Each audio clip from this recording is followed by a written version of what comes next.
गांव की जिठानी। शांति अपने दो बेटों अर्नव और आरुष के साथ शांति से जीवन बिता रही थी। लेकिन शांति के पति सोहन से उसकी कभी कभार थोड़ी अनबन हो जाती थी। एक दिन शांति रोज की तरह सुबह का खाना बना रही थी, तभी दरवाजे की घंटी बजी। घंटी की आवाज सुनकर वो दरवाजे की ओर जाती हुई कहती है, अरे आती हूँ, कौन है, सब्र करो। शांति दरवाजा खोलती है तो देखती है कि उसके जेठ मोहनदास सामने खड़े होते हैं। वो सक पकाकर अपना घूंघट करती है और पैर छूकर कहती है, आइए आइए जेठ जी। कैसी हो शांति? जी मैं तो बिल्कुल ठीक हूँ, सब आपकी मेहरबानी है भाई साहब। शांति और मोहनदास की बातें सुनकर शांति का पति सोहन और उसके दोनों बेटे बाहर आ जाते हैं। अरे भैया राम राम, कैसे हो आप? राम राम भाई। अरे शांति, ऐसे खड़ी खड़ी क्या देख रही हो? चाय कॉफी कुछ लेकर आओ, भैया आए हैं। शांति तेजी से रसोई की ओर आगे बढ़ती हुई कहती है, अरे मेरी माँ, गेट खोलने के चक्कर में मेरे तो चावल ही जल गए। वो दौड़ी दौड़ी रसोई में जाती है और देखती है कि सारे चावल जल गए हैं।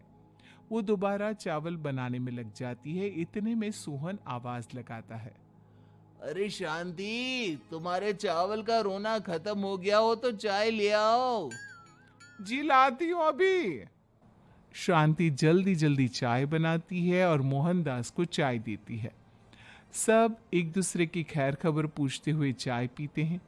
चाय खत्म होती ही मोहनदास शांति की ओर देखते हुए मजाक में कहते हैं, शांति, अब तुम्हारी चाय में दम नहीं रहा, अब हमें चाय बनाने वाली बदलनी पड़ेगी।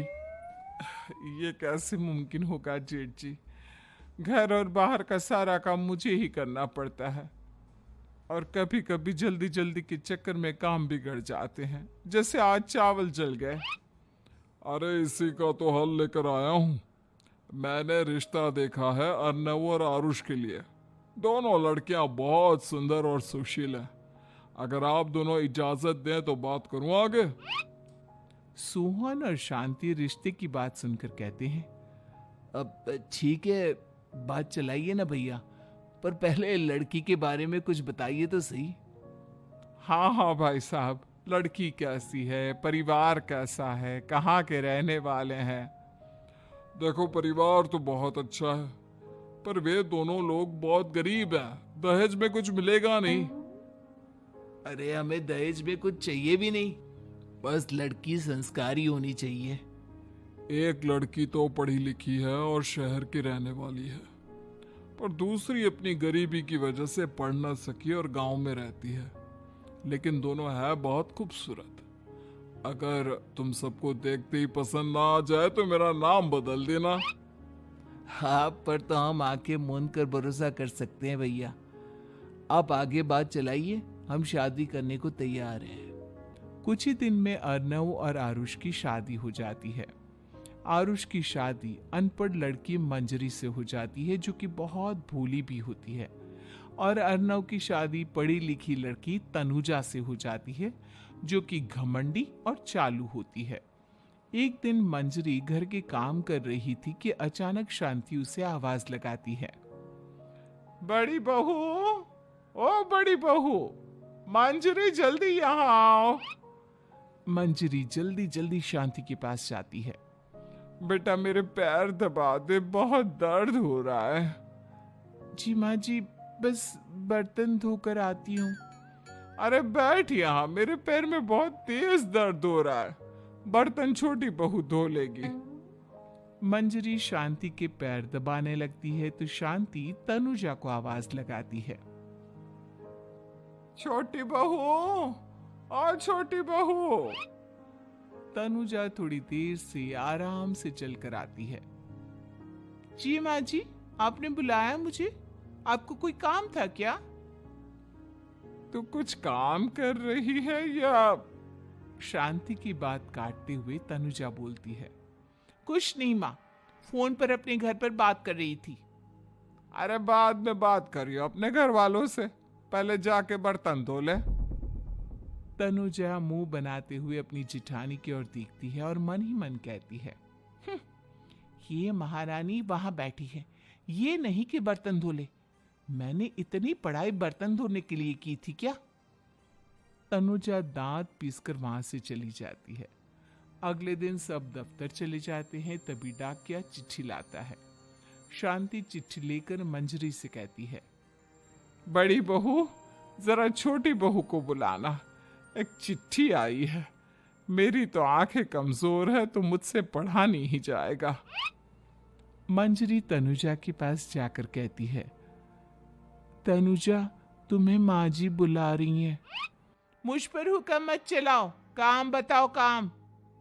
अरे मैंने तुम पर कहाँ हुक्म चलाया, और हुक्म चला भी दूंगी तो क्या हुआ?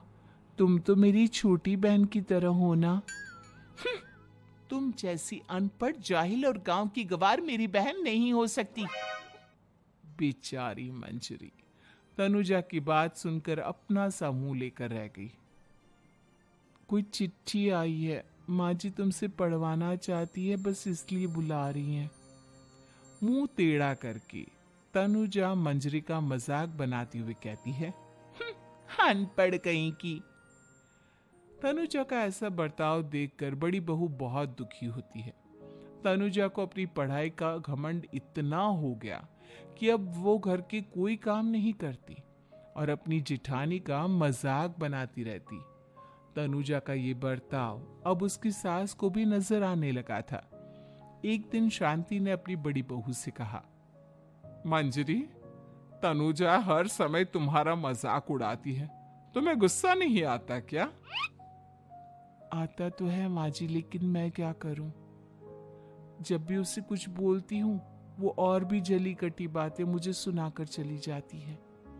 मैं उसे अपनी छोटी बहन की तरह प्यार करती हूँ, लेकिन उसके दिल में मेरे लिए कोई इज्जत नहीं। बहू, तूने वो कहावत सुनी है,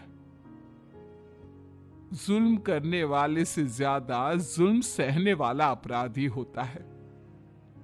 मंजरी अपनी सास का इशारा समझ जाती है।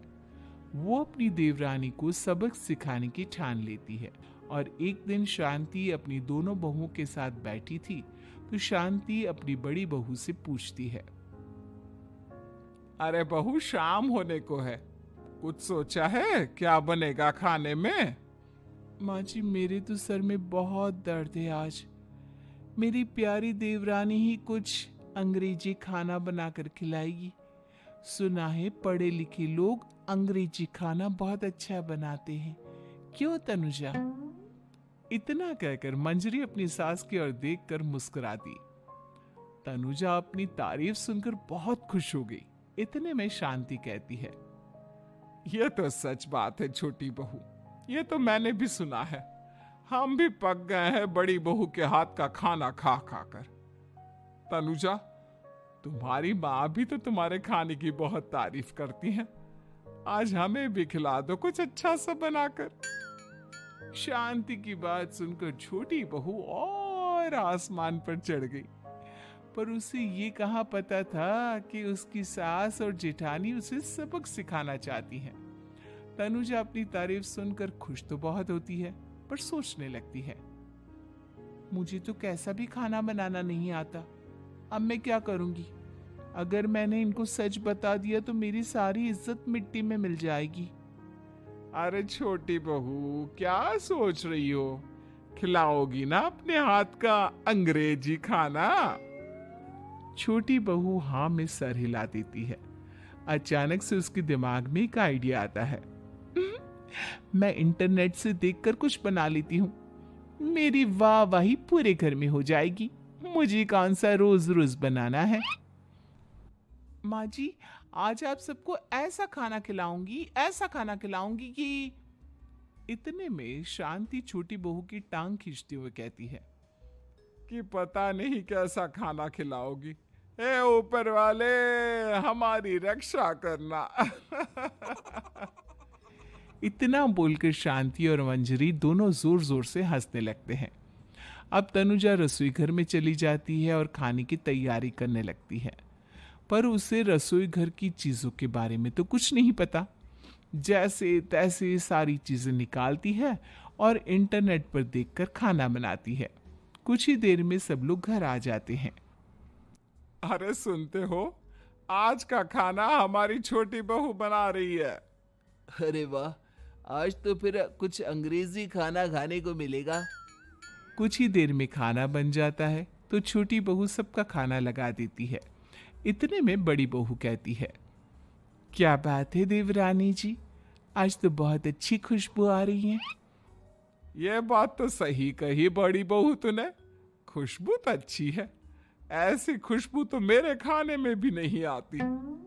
सब मिलकर छोटी बहू की बहुत तारीफ करते हैं और छोटी बहू 7वें आसमान पर बैठ जाती है। अब सभी खाना खाते हैं।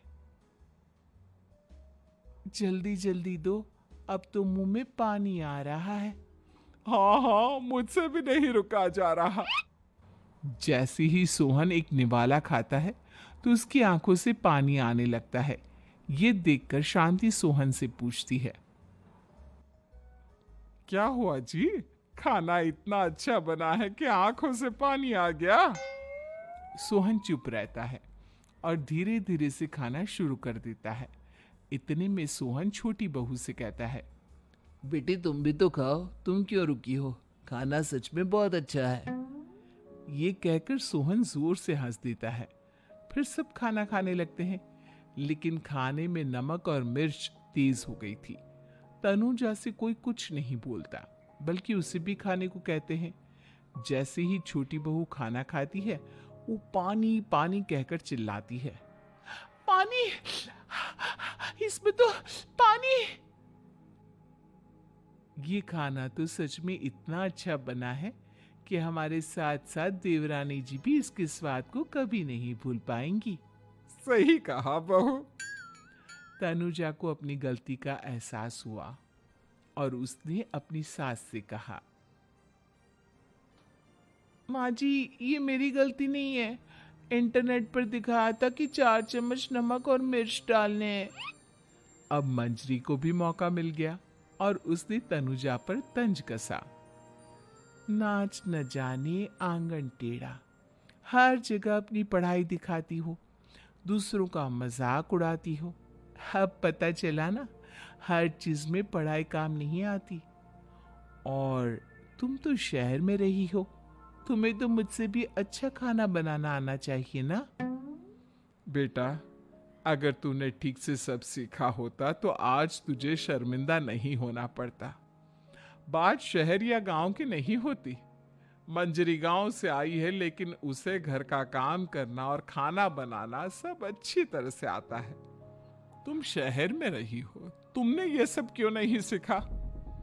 छोटी बहू सर नीचा कर सबसे माफी मांगती है और बहुत शर्मिंदा होती है। दीदी, मुझे माफ कर दो, मैंने आपको बहुत बुरा भला कहा, पर आपने मुझे हमेशा ही माफ किया। आज मुझे अपनी गलती का एहसास हो गया है। अब दोनों बहुएं मिलकर घर का काम करने लगी और एक दूसरे को अपने गुण बांटने लगी। मंजरी ने अपनी देवरानी को खाना बनाना और घर का काम करना सिखाया, वहीं तनुजा ने भी अपनी जिठानी को पढ़ना लिखना सिखाया। शांति और सोहन ऐसी बहुएं पाकर बहुत